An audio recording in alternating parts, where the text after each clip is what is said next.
അങ്ങനെ മിസ്രിലെ റാണിയായ സുലൈഖയത മിസ്രിൻ്റെ രാജ്യാധികാരം ഏറ്റെടുത്ത മഹാനായ യൂസുഫ് നബി അലി ഇസ്ലാമും പ്രജകളും വരുന്ന റോട്ടിൽ വഴിവക്കിൽ യൂസുഫ് നബി അലി ഇസ്ലാമിനെയും പ്രതീക്ഷിച്ചുകൊണ്ട് നിൽക്കുകയാണ്. അവളും നീലക്കുന്ന പൊളുതിൽ കോമാൻ ആളും പാരുവാലം കടന്ന് പൂമാൽ നവലി മഹാരാജ തിരിഞ്ഞ് നോക്ക് നല്ലവർ മാറിഞ്ഞപ്പോൾ ഇവളാ നേർക്ക് അവളും നീല കൊന്ന പൊളുതിൽ കോമാൻ ആളും പാരു വാലം കടന്ന് പൂമാൾ. അങ്ങനെ വഴിയിലെത്തിയ യൂസുഫ് നബി അലൈഹി ഇസ്ലാമിൻ്റെ ചുറ്റുഭാഗം രാജാവിനെ കാണാൻ വേണ്ടി ആളുകളൊക്കെ തടിച്ചുകൂടിയിരിക്കുകയാണ്. പെട്ടെന്ന് അതിനിടയിലേക്ക് ചെല്ലുന്നത് ശരിയല്ല എന്ന് മനസ്സിലാക്കി സുലൈഖയും സുലൈഖയുടെ വെള്ളാട്ടിയും അവിടെ ഒഴിഞ്ഞു നിൽക്കുകയാണ്. അങ്ങനെ ആളുകളൊക്കെ ഒന്ന് ചുറ്റുഭാഗത്തു നിന്ന് നീങ്ങി ശാന്തമായപ്പോൾ യൂസുഫ് നബി അലി ഇസ്ലാമിൻ്റെ അടുക്കലേക്ക് സുലൈഖ ചെന്നുകൊണ്ട് ചോദിക്കുകയാണ്, അല്ല ഒന്ന് നോക്കിയാൽ കാണിന്നെ, ഞാൻ ആരാന്നറിയാൻ ചോദിച്ചു, പരിചയമുണ്ടോ ചോദിച്ചു, മുൻപരിചയമുണ്ടോ ചോദിച്ചു. ആ സമയം മഹാനായ യൂസുഫ് നബി അലൈഹി സ്വലാം നല്ലവർ മാറിഞ്ഞപ്പോൾ ഇവള നേർക്ക്. ഇത് ചോദ്യം കേട്ടപ്പോൾ ഒന്ന് തിരിഞ്ഞു നോക്കി. മാത്രമല്ല നേരമിൽ നബിയാർക്കനിന്തിടൈ ബീവി അന്തിനമാ പരവശമാലെ നിണ്ടരിമാ നബിയരിൽ പേശിടും വിധമാ ആരരന്തിനം ചോടി ബീവിയിൽ എന്തൊരു പുതുമ ഉമതുടെ കോലവും തരമാ ഇത് വിധമായത് വിധമാ. ആ സമയം യൂസുഫ് നബി അലൈഹി സ്വലാം തിരിഞ്ഞു നോക്കിയപ്പോൾ പെട്ടെന്ന് ഞെട്ടിപ്പോയി. കാരണം സുന്ദരിയായ സുമുഖിയായ മധുര 16-17കാരിയായ ആ പെണ്ണാണ്, സുലൈഖയാണിത്. ഇപ്പം എന്തായിരിക്കുന്നു, തള്ളയേക്കുന്നു. ആരാണ് നിങ്ങളെന്ന് എനിക്ക് മനസ്സിലായി. സുലൈഖ അല്ലേ? അതെ സുലൈഖ തന്നെയാണ്. എന്താണ് ഇപ്പോൾ ഈ ചേലുംകോലൊക്കെ ഈ കോലത്തിലേക്കണെന്ന് വെച്ചു. അപ്പോൾ സുലൈഖ പറഞ്ഞു, അത് നിങ്ങളോടുള്ള പ്രേമത്താലായതാണ്, നിങ്ങളെ പ്രേമിച്ചിട്ടായതാണ്.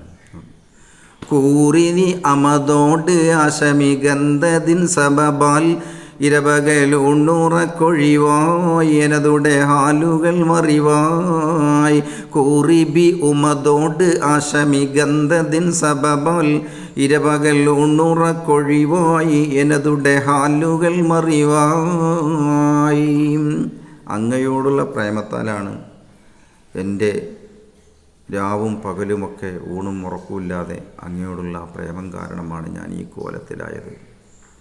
അപ്പോൾ ഉടനെ തന്നെ യൂസുഫ് നബി അലൈഹി സ്വലാം തിരിച്ചു ചോദിച്ചു സുലൈഖയോടൊരു ചോദ്യം. എന്താ ചോദിച്ചത്?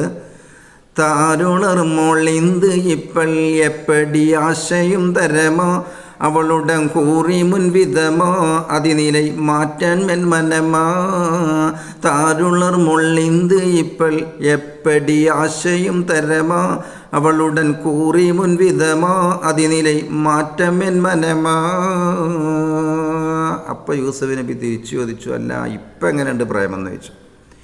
ഇപ്പം എന്നോടുള്ള സ്നേഹം എങ്ങനെയുണ്ട് എന്ന് ചോദിച്ചപ്പോൾ യൂസുഫ് നബി അലൈഹി സ്വലാമിനോട് സുലൈഖ പറഞ്ഞു, ഇപ്പോൾ പഴയതിനെക്കാട്ടി ഒന്നും കൂടി കൂടിക്കുന്നല്ലാതെ സ്നേഹത്തിനും പ്രേമത്തിനും ഒരു കുറവില്ലാറും. സുബ്ഹാനല്ലാഹ്. ശരി, എന്താണ് സംഭവിക്കുന്നത്?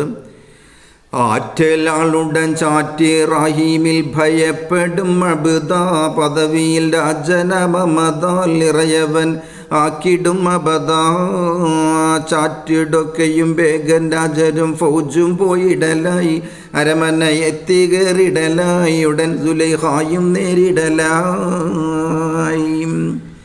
ആ സമയം സുലൈഖയോട് യൂസുഫ് നബി അലൈഹി സ്വലാം പറഞ്ഞു, ഏതായാലും ഇവിടെ നിന്ന് സംസാരിക്കണത് ശരിയല്ല, കൊട്ടാരത്തിലേക്ക് അമ്മത്തിനെയും കൂട്ടി വരാൻ വേണ്ടി പറഞ്ഞു.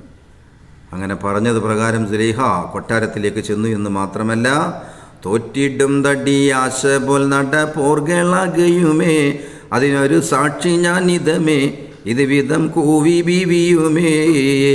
കൂവി വിധം ബീവി നിന്റുളുണ്ട നേരമിലെ ജബ്രായിൽ വന്ന് തങ്ങളില്ലേ പരസലം ചിന്തി പൊന്തരുളേ. സുലൈഖ പറഞ്ഞു, ഇനിയും എന്നെ പരീക്ഷിക്കാൻ തീരുമാനിച്ചിരിക്കുകയാണ്. ബീവി ഉന്നിടെ യാ ഹബീബനിൽ ഉങ്കളെ മതമേ, ഉങ്ങളോടുള്ള ആശയാൽ പ്രേമത്താലാണ് ഞാൻ ഈ കോലത്തിലായത്. നിങ്ങളോടുള്ള ചേരാനുള്ള നിങ്ങളോട് ചേരാനുള്ള ആശ എൻ്റെ കൽബിൽ ഇപ്പോഴും നിലനിൽക്കുന്നുണ്ട്. അതുകൊണ്ട് തന്നെ അതിലുടൻ ചേരുവാൻ മന്നമേ കൊതിമിക വാഗയിന്ത്യനമേ. ഉടനെ തന്നെ മഹാനായ മുഖറബുൽ അംലാക്ക് മലക്ക് ജിബ്രീൽ അലൈഹി ഇസ്ലാം വന്നുകൊണ്ട് പ്രശ്നത്തിൻ്റെ പരിഹാരം കാണുകയാണ്. എന്താണ് സംഭവിക്കുന്നതെന്നറിയണ്ടേ?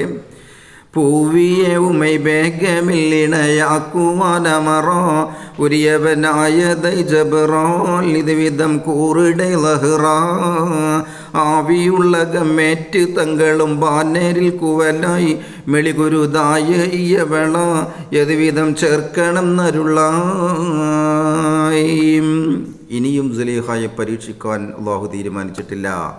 അതുകൊണ്ട് സുലൈഖയെ വിവാഹം കഴിക്കാൻ അള്ളാഹുവിൻ്റെ തീരുമാനം വന്നിരിക്കുന്നു എന്ന് യൂസുഫ് നബിയോട് പറഞ്ഞപ്പോൾ യൂസുഫ് നബി അലൈഹി സ്വലാം ജിബ്രീലിനോട് ചോദിച്ചു, അല്ലപ്പോൾ ഈ തള്ളയായവളെ ഞാൻ എങ്ങനെയൊക്കെ കല്യാണം കഴിക്കുക? ഇവളെ പഴയ പ്രായസം കുഴപ്പമുണ്ടാകുന്നില്ല, ഇവളിപ്പോൾ ഈ തള്ളച്ചിയായവളെ ഞാൻ എങ്ങനെ കല്യാണം കഴിക്കുക എന്ന് ചോദിച്ചപ്പോൾ ജിബ്രീൽ അലൈഹി സ്വലാം അതിനൊരു പ്രതിവിധി പറഞ്ഞു കൊടുക്കുകയാണ്. എന്തായിരുന്നു പ്രതിവിധി എന്നറിയണ്ടേ? അടുത്ത എപ്പിസോഡിൽ.